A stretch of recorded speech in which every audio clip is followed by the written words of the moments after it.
Well, hello there, Pete Buchwald here, and I want to give my review of Logic 10. A couple people have been asking me for my thoughts on this, and here we go.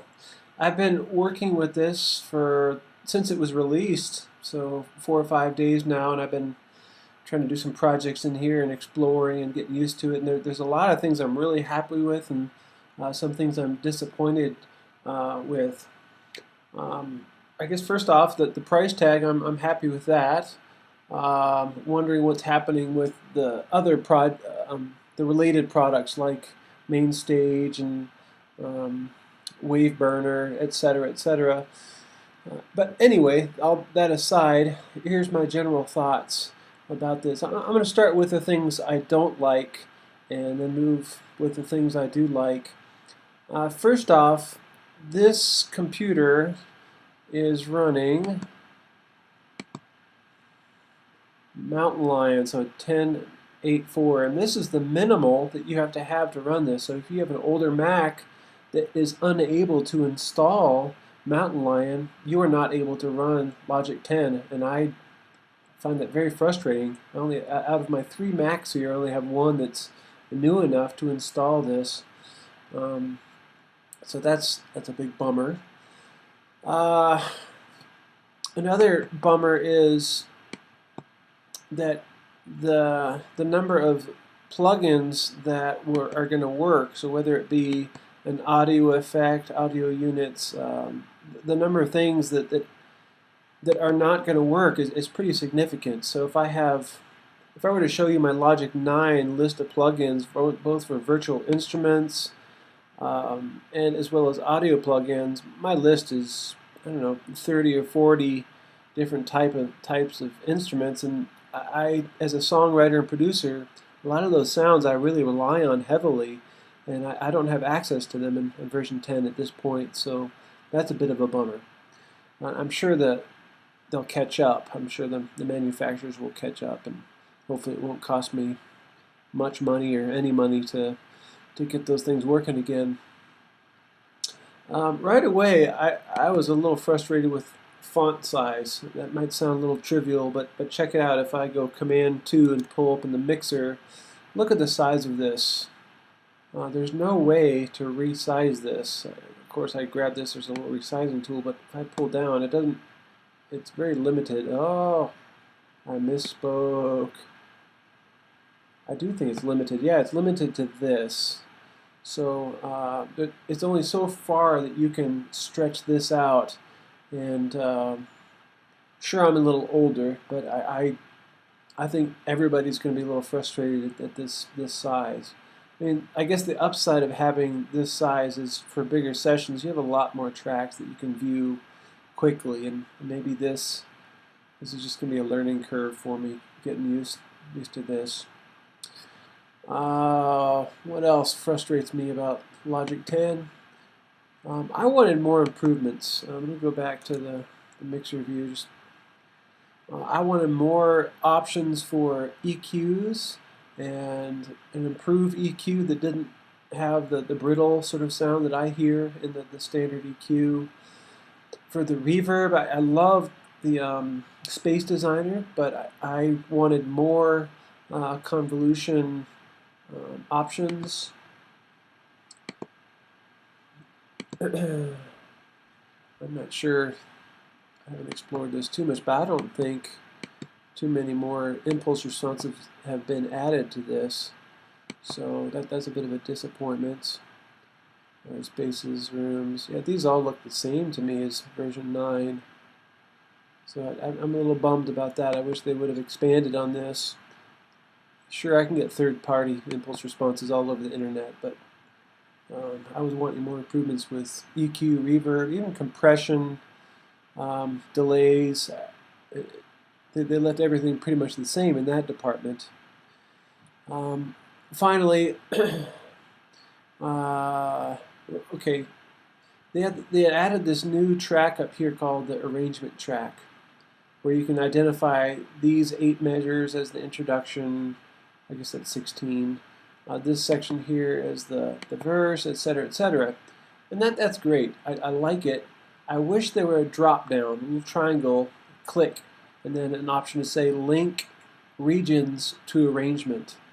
And then if I did an option drag of intro and drug it over here, that would copy everything, all these regions, and pull them all over here. So if anybody from Apple is listening, that would be a complaint that I have, and I would hope that could be done. You know, all the regions and the automation would copy over. I could do things like that. All right, so those are the things I don't like. As for the things I do like, I love that the learning curve was very small, that if you've worked with Logic 8, 9, I was using this instantly. As soon as it installed, I knew 90% of what I wanted to do. It was really easy to adapt to this version. I love the synth presets. So if I go to this new track, and if I go click on this little icon to the left of this instrument, I just double click it, opens up this browser. If I go to the arpeggiator setting and start browsing through some of these are the types of sounds I love using. This one is an example. I don't have a MIDI keyboard set up, so I can't really browse, but here's one that I found.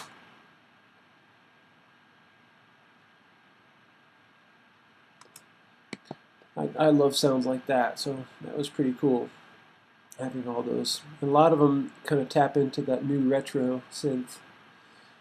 And I look forward, speaking of the retro synth, I'm excited to see what some of those communities on the internet will do, creating new presets and dial in some cool sounds with that. If you've never gone looking on the internet for expanding patches for your ES2, things like that, you should totally go online and download some of those libraries. There's great resources. There's some great synthesizer designers out there, and you can take advantage of their creativity, and they kind of share different patches out there. So check that out. Just a couple more things here. I'm loving the stacks. You see these tracks here that have that little triangle? If I open it up, you have the ability to, in a drum set like this, you can lay out your different elements here. Your kick drum, control the volume, whatever. That is so cool that you can control your drum set that way, or any kind of multi-timbral instrument.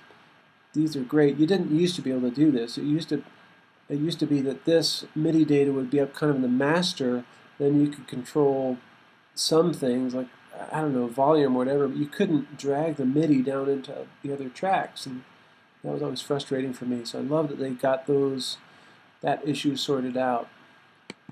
So if you create a new virtual instrument, you can identify it as a multi-timbral instrument and do those sorts of things, and I love the improvement they made there.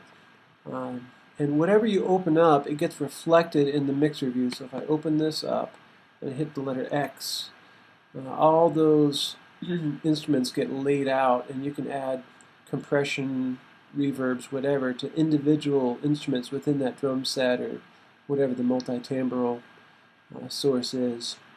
So that's a great addition to this software. I love the improvements to both the B3, the Hammond B3, as well as improvements to the pitch correction with the flex pitch.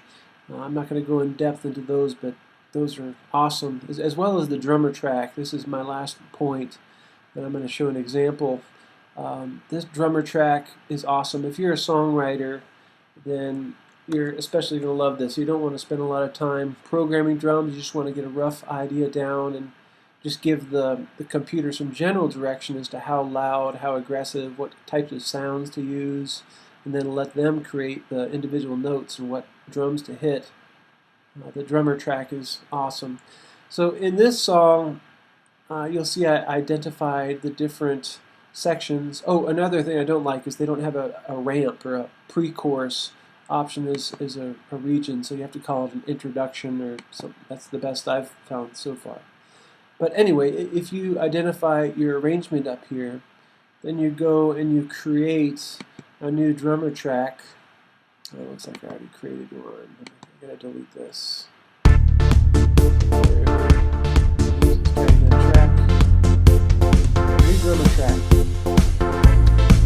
The computer looks at the arrangement of your song and generates a part instantly. So here's my new drum track.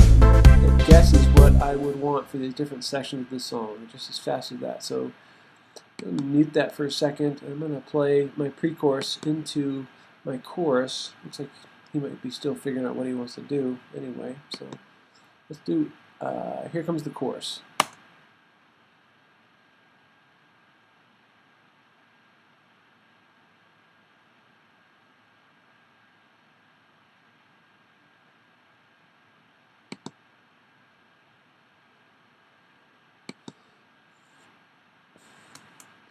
And for, you probably know this, but for each region you can micromanage it. If you want this section to be more aggressive and more conservative, like louder but more simple, you can do that. Go to the introduction if you want it to be kind of quirky and creative. Maybe drag it farther to the right.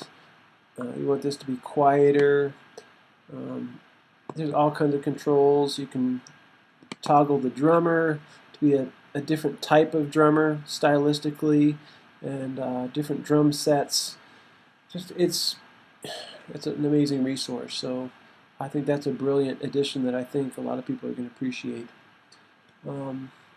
I don't miss out on, there's a little box down here, follow, that if you feel like the drummer's not hitting some of your the things you did in your track, make sure to hit this follow button and see if that gets you better results, and as far as the drum track lining up to what you did. Alright guys, that's all I got, and I hope this is helpful. I look forward to hearing about what you guys are liking and disliking in Logic 10. We'll see you.